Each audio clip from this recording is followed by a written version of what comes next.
irmãos. Hoje, então, nós vamos ver dois livros, assim como foi semana passada. Semana passada nós vimos o livro do profeta Obadias e o livro do profeta Jonas. E hoje nós vamos ver Miqueias e Naum. Todos esses profetas menores, que são livros muito interessantes, né? Espero que esteja parecendo isso, né? Bom, só fazendo aquela pequena revisão, o livro de Obadias, como a gente viu, é um livro curtinho, é o menor livro do Antigo Testamento, é o livro do profeta Obadias, e ele pregou nos tempos logo após a destruição de Jerusalém por Nabucodonosor. Então, Jerusalém foi destruída em 586, e o profeta Obadias pregou logo após esse evento. E o seu livro, basicamente, né, o seu curto livro, é uma sentença contra os edomitas, ou seja, os habitantes da terra de Edom.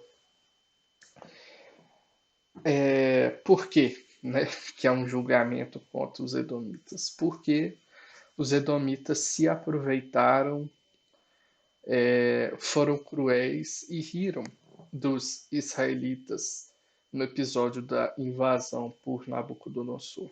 Eles se aproveitaram da difícil situação em que estava Israel, em que estava o povo de Deus.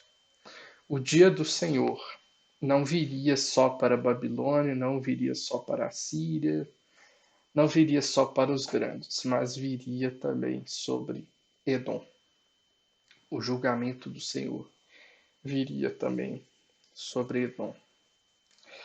E também nós vimos o livro do profeta Jonas, né, que é um livro muito interessante, né? Nós vimos que Jonas é contemporâneo a Oséias e a Amós. Então, se os irmãos, né, quiserem um contexto mais específico, depois voltem lá na aula do profeta Oséias.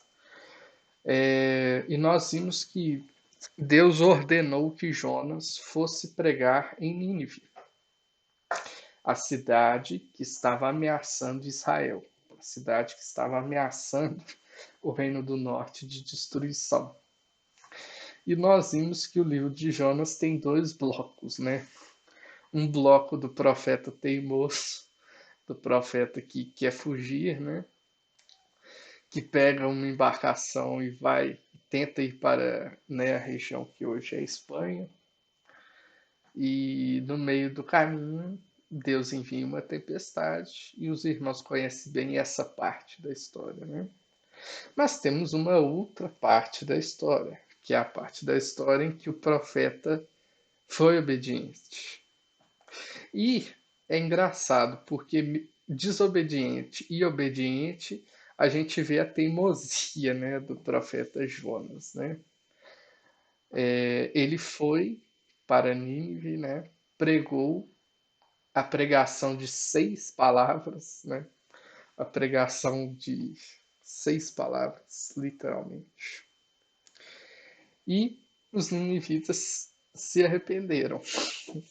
E Jonas ficou muito bravo com isso, né? Porque Jonas queria que Deus destruísse, que Deus não tivesse misericórdia, que Deus queimasse tudo ali.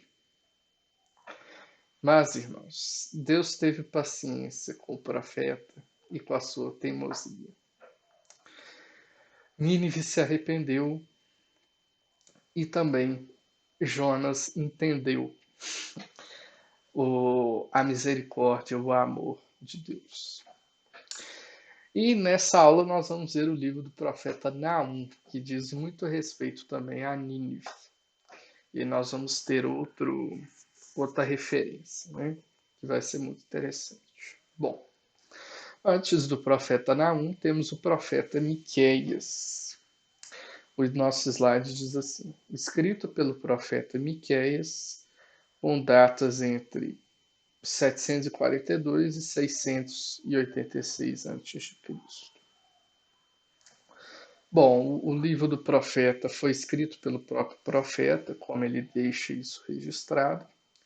Em Miqueias, o livro tem essa faixa de tempo, porque ele mesmo deixa isso claro, né? Miqueias 1, versículo 1 diz assim: Palavra do Senhor que em visão veio a Miqueias, de Moresete, a respeito de Samaria e Jerusalém. Isso aconteceu nos dias de Jotão, Acás e Ezequias, reis de Judá. Então, 742 a 686 são os anos de reinado desses três reis, né? Jotão, Acás, Ezequias, em Judá. O propósito diz assim: chamar Judá ao arrependimento e à esperança durante a crise assíria e preparar o povo para o exílio babilônico, ao mesmo tempo que anuncia o julgamento e restauração de Deus. Assim, os profetas, como nós estamos, né, martelando, né, tem essa característica. É interessante, né, o finalzinho aí. Preparar o povo para o exílio. Então, Miqueias estava predizendo coisas futuras, estava preparando o povo para o julgamento de Deus. Como que ele fazia isso? Anunciando o julgamento, mas não só o julgamento, a restauração. O julgamento, ele sempre vem com a graça. Chamar o povo ao arrependimento, chamar Judá ao arrependimento e à esperança, esse é o papel principal dos profetas. E como eles fazem isso? Exatamente assim. Os profetas anunciam a palavra de Deus, o julgamento de Deus, a graça de Deus, o amor de Deus. Sobre o quê? Sobre o passado. Então, os profetas interpretam, né, acontecimentos passados, eles interpretam acontecimentos no presente, né, no momento da vida do profeta, e interpretam também acontecimentos futuros, anunciam acontecimentos futuros e dizem o porquê de acontecer aquilo. É isso que nós estamos vendo em cada livro profético. Bom, acerca do contexto histórico, a mensagem de Miqueias foi pregada em Moreshet, que é o nome em hebraico, está aqui no versículo 1, Moreshet, né, em português. É uma cidade, a cidade que o profeta habitava, obviamente, que tem o nome moderno de Moreshet Gat. Está a cerca de 18 quilômetros a sudoeste de Jerusalém. Então, é uma cidade razoavelmente próxima de Jerusalém. Ele profetizou sobre os pecados de Samaria e Jerusalém. Ele só menciona os reis de Judá no versículo que lemos. Então, aqui no versículo 1 ele faz referência a Jotão, Acás e Ezequias. Isso pode querer dizer que Miqueias estava um pouco mais preocupado com o Reino do Sul, né? Ele estava com um foco mais em Jerusalém do que no Reino do Norte. Mas, óbvio, o pecado do Reino do Sul é o pecado do Reino do Norte, o pecado do Reino do Norte é o pecado do Reino do Sul. Apenas diferença de frequência e tamanho, né? Os reis apontados aqui, no versículo 1 do capítulo 1, Jotão, Acás e Ezequias, nos ajudam a datar seu ministério para aproximadamente essa faixa, né?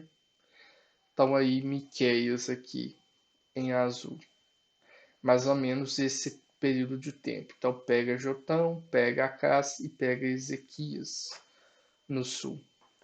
o que significa que Miqueias era contemporâneo a Isaías. Então, Miqueias e Isaías profetizaram mais ou menos no mesmo período de tempo. Aqui eu coloquei só Jonas aqui para os irmãos terem uma referência temporal da aula passada. Jonas profetizou durante o reinado de Jeroboão II, aqui no Reino do Norte. Quer dizer, Jonas profetizou em Nínive, né? Mas ele profetizou durante esse período de tempo aqui, bem anterior a Miqueias e Isaías. Isso vai ser importante porque daqui a pouco a gente vai ver o livro do profeta Naum. Bom, então, Miqueias. Miqueias pode ser dividido em dois blocos, o primeiro e o segundo alerta. Bom, nesse primeiro alerta, são os 5 primeiros capítulos. Esses 5 primeiros capítulos formam um bloco que alerta Jerusalém e Samaria. Miqueias, na verdade, chamou toda a terra para ver o julgamento de Deus contra o seu povo. O profeta destacou Samaria e Jerusalém. Por quê, né? Porque elas eram as capitais do povo de Deus. Samaria era a capital do Reino do Norte, Jerusalém a capital do Reino do Sul. Então, elas vão ter destaque, afinal de contas, são cidades do povo de Deus. O aviso de julgamento produziu uma tensão na vida de Miqueias. Isso é muito interessante. Está nos versículos 8 a 16 do capítulo 1. Uma tensão que também é presente em outros profetas. Que tensão? Por um lado, o chamado profético de Miqueias estava alinhado com os propósitos de Deus. Deus ordenou que Miqueias anunciasse o julgamento. Deus ordenou que Miqueias anunciasse que Judá e Israel iriam sofrer por seus pecados. Isso por um lado.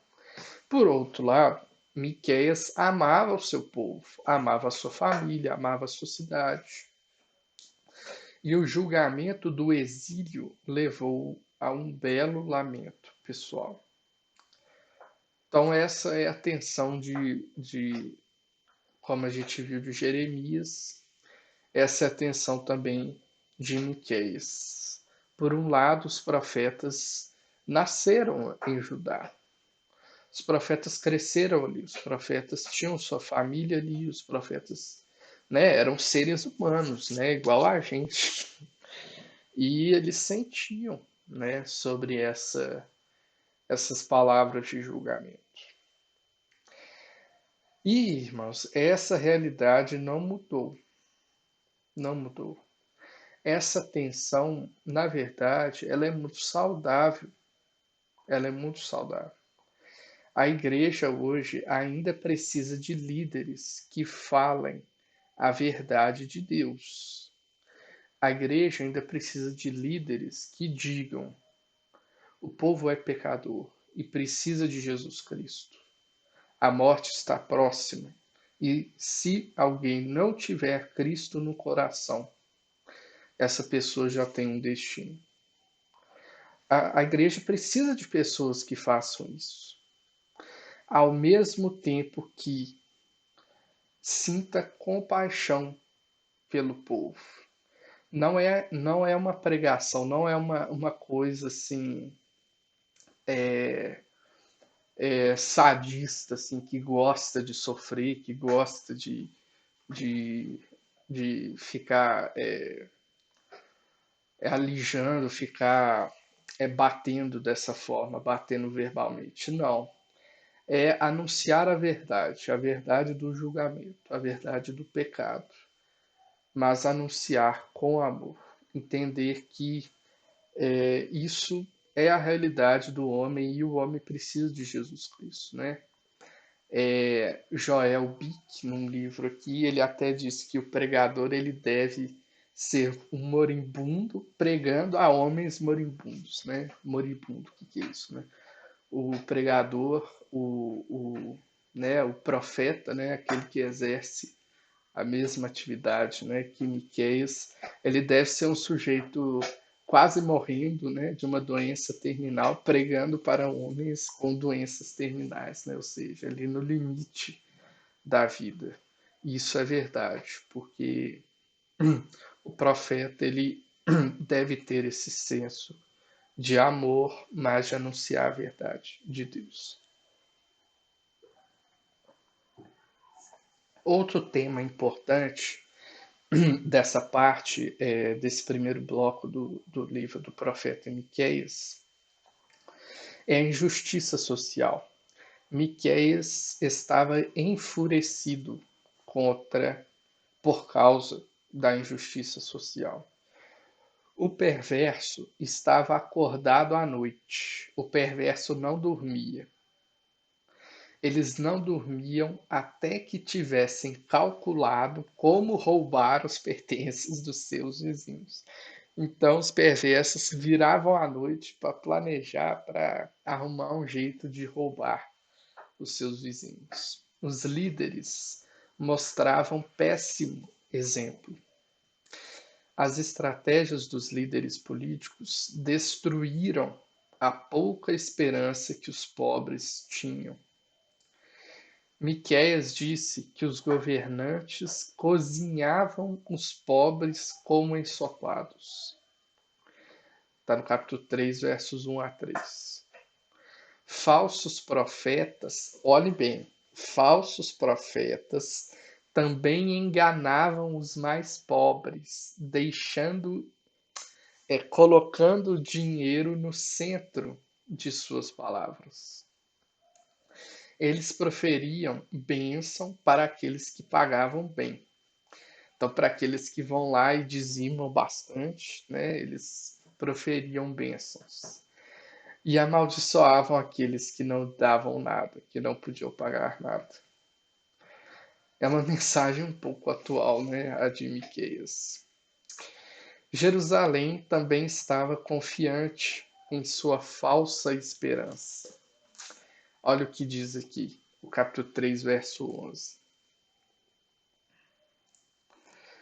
Os seus cabeças dão as sentenças por suborno. Os seus sacerdotes ensinam por interesse. Os seus profetas adivinham por dinheiro. E ainda se apoiam no Senhor, dizendo: Não está o Senhor no meio de nós? Nenhum mal nos sobrevirá.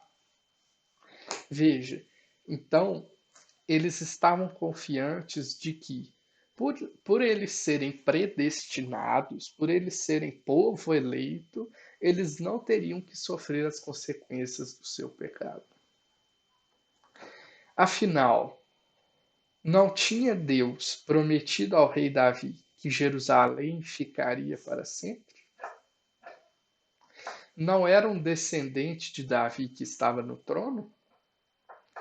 Como alguma coisa poderia dar errado, então? Miqueias, irmãos, avisou: essa confiança não tem nenhum fundamento. Deus lidaria com o pecado de Judá conforme havia dito. Dito aonde? Lá em Deuteronômio 28. Lá estão as maldições factuais. Se o povo desobedecer, o que vai acontecer? Vai acontecer isso, isso, isso, isso, isso. E qual que vai ser o ápice da punição? O exílio. Está tudo escrito, tudo registrado. E esses líderes de Israel ignoravam essas coisas. No entanto, apesar de todas essas coisas, a mensagem de Miqueias também continha palavras encorajadoras para o futuro do povo de Deus. Está lá nos capítulos 4 a 5, a palavra de salvação para o seu povo, diz aí o slide. Miqueias falou do reino final de Deus, quando Jerusalém seria um canal de bênção para todo o mundo, para o mundo todo. O mundo experimentaria a paz sob a lei de Deus, e as pessoas iriam andar com ele. Muito bonito aqui, o capítulo 4, versos 1 a 8. Nos últimos dias, o monte do templo do Senhor será estabelecido no alto dos montes, e se elevará sobre as colinas, e para ele afluirão os povos. Muitas nações virão e dirão: Venham, subamos ao monte do Senhor e ao templo do Deus de Jacó, para que nos ensine os seus caminhos e andemos nas suas veredas. Porque Sião sairá a lei e a palavra do Senhor de Jerusalém. Ele julgará entre muitos povos e corrigirá nações poderosas e distantes. Essas transformarão as suas espadas em lâminas de arados e suas lanças em foices. Nação não levantará espada contra nação, nem aprenderão mais a guerra. Mas cada um se assentará debaixo da sua videira e debaixo da sua figueira, e não haverá quem os atemorize, porque a boca do Senhor dos Exércitos o disse. Porque todos os povos andam, cada um em nome do seu Deus, mas, quanto a nós, andaremos em nome do Senhor, nosso Deus, para todo o sempre. Amém. Além disso, o último rei da dinastia de Davi nasceria em Belém, cidade de Belém. Uma cidade simples, pequena e pobre. Deus tinha planejado isso desde os tempos mais antigos.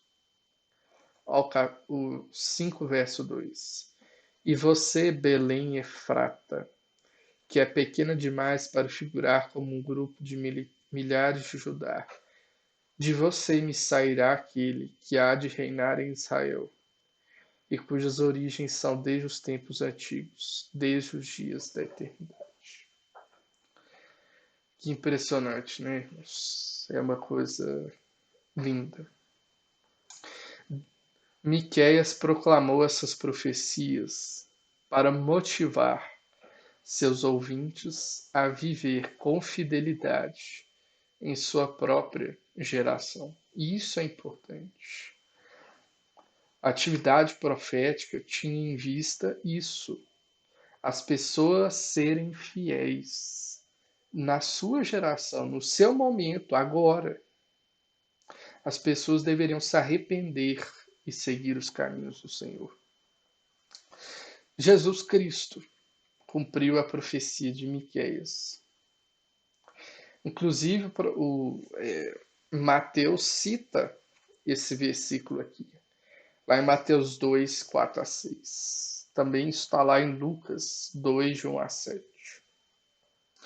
O seu início humilde em Belém contrastou bruscamente com o papel que ele iria desempenhar no centro do propósito redentor de Deus. Então, o Messias, Jesus Cristo, nasceu numa condição humilde, numa estrebaria, né, sem nenhum recurso. Porém, ele desempenha o papel de rei dos reis. Ele está acima de todas as coisas. É interessante, né, esse contraste. O segundo bloco contém um segundo alerta para o povo de Deus. Miqueias chamou Israel para o tribunal. Está em Miqueias 6, de 1 a 5. Assim como o profeta Oséias também tinha feito. Se os irmãos lembram bem, lá em Oséias 4, 1 a 5. E também o profeta Isaías. Lá no primeiro bloco do profeta Isaías, nós temos uma cena parecida. O profeta chamou quem para testemunhar? É engraçado, né? O profeta chamou montanhas e colinas para testemunhar. Isso por quê? Porque as colinas e as montanhas estavam presentes ao longo da história de Israel e, portanto, poderiam ser excelentes testemunhas. Deus questionou o povo. Olha o que diz o 6, verso 3. Meu povo, o que foi que eu lhe fiz? E como foi que eu o levei a ficar cansado? Responda. Pois eu o tirei da terra do Egito e o resgatei da casa da servidão e enviei diante de vocês Moisés, Arão e Miriam. Meu povo, lembra-se do que Balaque, rei de Moabe, havia pelejado e do que Balaão, filho de Beor, lhe respondeu. Lembre-se também do que aconteceu, tal, tal, tal. O povo esqueceu de tudo isso. Claramente, irmãos, Israel fracassou. Israel fracassou em servir a Deus. Miqueias também aconselhou a resposta adequada para a acusação de Deus. Então Deus estava acusando aqui os israelitas. Qual era a resposta correta? O profeta então imagina um ouvinte que teria perguntado o que ele poderia fazer para que Deus o aceitasse. É engraçado, né? Ele imagina, né? Porque provavelmente ninguém foi. Miqueias respondeu que Deus já tinha dito o que ele queria. Isso é importante. Deus já disse o que ele queria do povo. Deus queria uma vida exibindo justiça. Deus queria uma vida exibindo misericórdia e uma caminhada junto com Deus. Era isso que ele queria. É isso que ele quer. O Senhor desejava fidelidade. O Senhor deseja fidelidade, o que resulta em uma vida santa. Deus ainda quer isso de seu povo agora, 2020. Deus ainda quer isso de seu povo agora, no Novo Testamento. Infelizmente, quando Deus olhou para a geração do profeta, ele viu poucas vidas assim. Em vez disso, ele viu práticas comerciais maldosas, viu violência, viu engano, como diz os versículos 11 a 12. As pessoas seguiram as maneiras de Onri e Acabe, dois reis terríveis no passado de Israel. Está aqui no 6, verso 16. Se os irmãos bem lembram, Onri foi um rei terrível, né? Foi um daqueles reis usurpadores, né? Que eram generais e levantaram uma conspiração que matou a geração passada. E era uma pessoa idólatra, completamente. Acabe, os irmãos bem conhecem já. Acabe, sua esposa. Deus avisou seu povo que não permitiria que esses pecados continuassem. Deus não permitiria.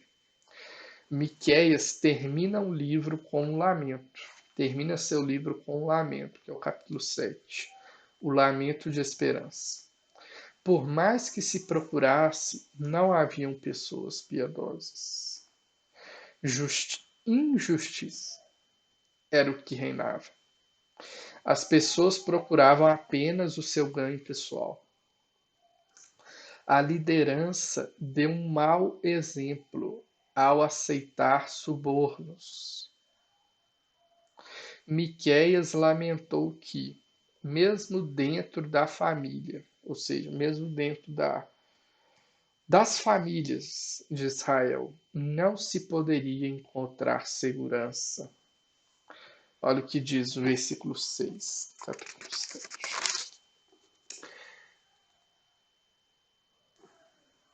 Dando um, um exemplo aqui, versículo 6, no capítulo 7. Porque o filho despreza o pai, a filha se levanta contra a mãe, a nora contra a sogra. Os inimigos de uma pessoa são os da sua própria casa. Mas o que? Eu, porém, olharei para o Senhor. e esperarei no Deus da minha salvação. O meu Deus me ouvirá. Amém. Amém. Miqueias encerrou seu lamento e o seu livro, como muitos salmistas terminam seus lamentos, com uma oração, que vai do versículo 8 ao versículo 20. Desculpe, irmãos, do versículo 14 ao versículo 20. Ele orou para que Deus pastoreasse o seu povo assim como ele tinha feito no Êxodo, quando os trouxe para a terra. Ele perguntou se o Senhor iria novamente exibir o seu milagroso poder, pois inspiraria o seu povo e atemorizaria os seus inimigos. Miqueias também confessou a singularidade de Deus. Confessou que Deus é singular, não há nenhum outro comparável a Deus. Nenhum outro Deus estava compassivo o suficiente para perdoar o pecado do seu povo para sempre. Para sempre.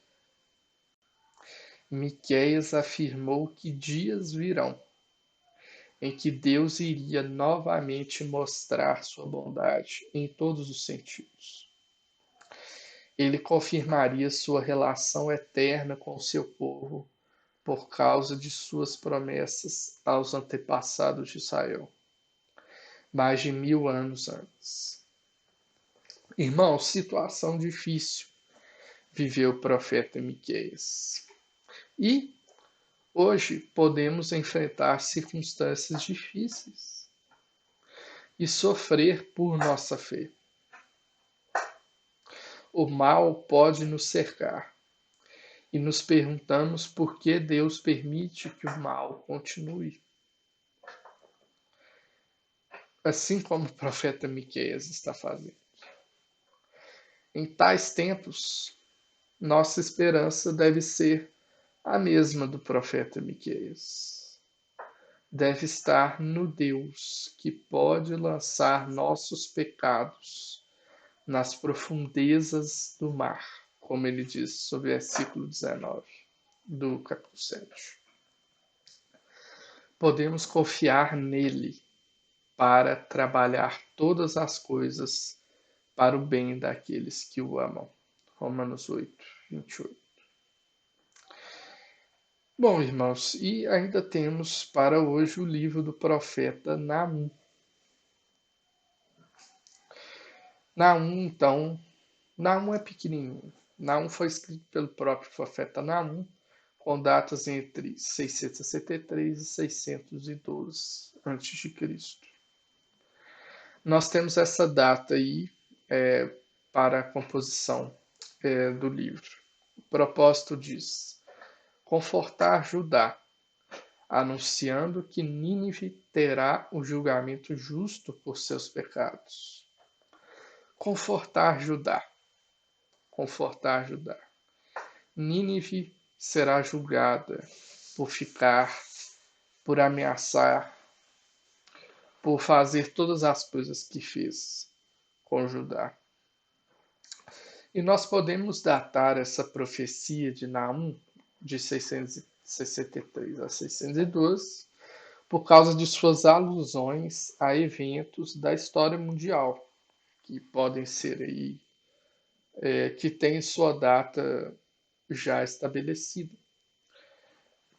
Naum menciona a queda de Abas em 3, versículo 8, um evento que ocorreu em 663. Então, limite para lá.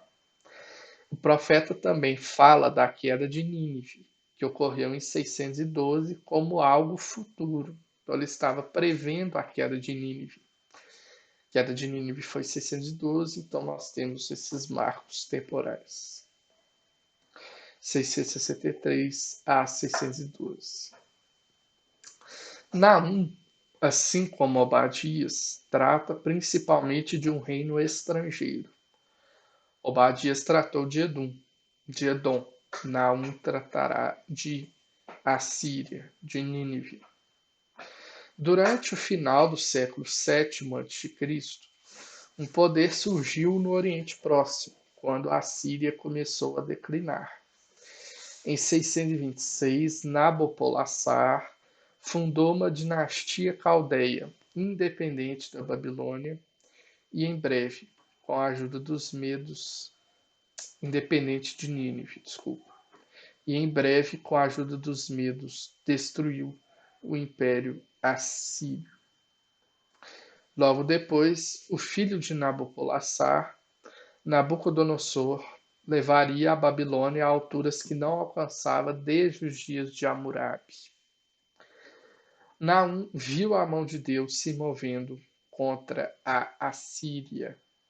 O profeta anunciou que Nínive, capital da Assíria, logo cairia. E é interessante, por isso que eu coloquei aqui isso aqui para a gente ver, porque se os irmãos bem lembram, o profeta Jonas também prediz acerca de Nínive. O profeta Jonas prega em Nínive. E aqui, logo após a vida do profeta Jonas, vem o profeta Naum, mais ou menos aqui no início do ministério de Miqueias e Isaías. Jonas, se os irmãos bem lembram, foi para Nínive. Mas agora Naum vai anunciar a destruição de Nínive. O primeiro bloco conta sobre o zelo e o poder de Deus. Naum começou descrevendo o incrível poder de Deus, dos versos 2 a 8. Deus era um vingador que não toleraria o pecado para sempre. Deus é também o soberano. Deus é todo-poderoso. Toda a criação treme diante dele e ninguém pode suportar a sua ira. Ao mesmo tempo, isso é importante, ao mesmo tempo que Deus é justo, que Deus é vingador, Deus é salvador daqueles que confiam nele. O julgamento nunca vem separado da graça. O julgamento nunca vem separado da graça. Ele coloca a fortaleza em apuros, ou seja, ele coloca qualquer fortaleza, qualquer coisa invencível em apuros. Ele tem poder para isso e para qualquer outra coisa. Essas verdades sobre o caráter de Deus são a base para o resto do livro de Naum. Naum 1:9 a 2:2, como está aí a última parte desse bloco, contei 3 ciclos em que o profeta alterna para descrever a vingança em Nínive e a compaixão em Judá. Primeiro, do versículo 9 ao versículo 13. Naum avisou Nínive que seus planos fracassariam. Nínive tinha tramado mal contra o Senhor. Nínive tinha tramado mal contra o povo do Senhor, mas contra o Senhor. Ignorando seus caminhos, ignorando os caminhos do Senhor. E agora pagaria o preço. Judá, no entanto, ganharia a liberdade do jugo de Nínive, da opressão e da escravidão. Segundo, o 14 e o 15. Naum anunciou que Deus cortaria Nínive e prepararia o seu túmulo. Ele destruiria os ídolos e templos da cidade. Judá se alegraria quando as pessoas ouvissem o anúncio da queda de Nínive. Terceiro, do 2:1 e o 2:2, 2 versículos. Naum avisou Nínive que um inimigo estava chegando. Enquanto isso, Enquanto Nínive terminava os seus últimos dias, o Senhor restauraria o esplendor do seu povo. O segundo bloco trata da queda e destruição de Nínive. O profeta agora dará uma descrição muito viva da queda da cidade. Os inimigos iriam derrotar os assírios e destruir Nínive. Naum descreveu a ironia da situação. O exército de Nínive parecia forte, mas uma anarquia, um pânico tomou conta. Então é como se o exército poderoso tivesse sido tomado pela desordem, pela bagunça. Os cavalos montados corriam loucamente pelas ruas, mas nenhum sucesso. E claro, Deus estava por trás disso tudo, pois ele tinha determinado que o dia do julgamento de Nínive tinha chegado. A derrota de Nínive levaria a uma grande fuga da cidade. As pessoas iriam embora e deixariam tudo para trás. Elas iriam correr por suas vidas. Prata e ouro não seria importante mais. Isso é muito interessante, né? Porque o saque de Nínive, a destruição de Nínive, ilustra muito bem que bens materiais eles só trazem uma felicidade, né, temporária, uma felicidade circunstancial. Quando a vida está em jogo, se corre, né? Não se carrega as barras de ouro nem o cofre, mas se sai correndo. Jesus alertou para isso, lá em Lucas 12, versículo 15. Jesus encorajou seus ouvintes a construir suas vidas em uma relação com Deus, em vez de dinheiro ou ativos. A mesma coisa que não vamos construir, então, nossas vidas sobre o dinheiro ou os bens. E um terceiro bloco trata da causa e da certeza do julgamento de Nínive. Nínive era uma cidade perversa, uma cidade de derramamento de sangue. A política internacional implacável dos assírios levaram outras nações a temê-los, a odiá-los. Sinais de sua opressão eram evidentes mesmo dentro da própria capital, Nínive. Naum descreveu Nínive como uma prostituta e como uma feiticeira. Está em Naum 3, de 4 a 5. Nínive tinha um templo dedicado a Ishtar. Ishtar, uma deusa retratada como uma prostituta. Depois os irmãos, se tiverem alguma curiosidade, pesquisem aí. Ishtar, I-S-H-T-A-R. Era uma deusa prostituta. Imagine um povo que adora, né, a isso, né? Vai ser um povo totalmente imoral, né? A imoralidade sexual vai ser uma coisa apreciada, apreciada. Nínive tinha saqueado muitas nações e tinha uma sede insaciável pelo poder. A sociedade assíria também continha muitos que praticavam a magia, que praticavam a adivinhação. O que Nínive confiava falharia. No entanto, Deus iria envergonhar a cidade antes das nações. Naum instruiu Nínive a se preparar para a sua ruína final. Está nos versículos 8 a 13 do capítulo 3. Tebas, que seus irmãos lembram, era o orgulho do Egito, né? Era uma cidade onde os faraós ficaram, tinha caído. E agora Nínive também cairia. Nenhuma fuga apareceria, nenhum escape apareceria, apenas a inevitável destruição. O resto do mundo, que tinha sofrido sob o jugo opressivo de Assíria, iria saudar a notícia da queda de Nínive com muitos aplausos. Irmãos, descansemos no Senhor.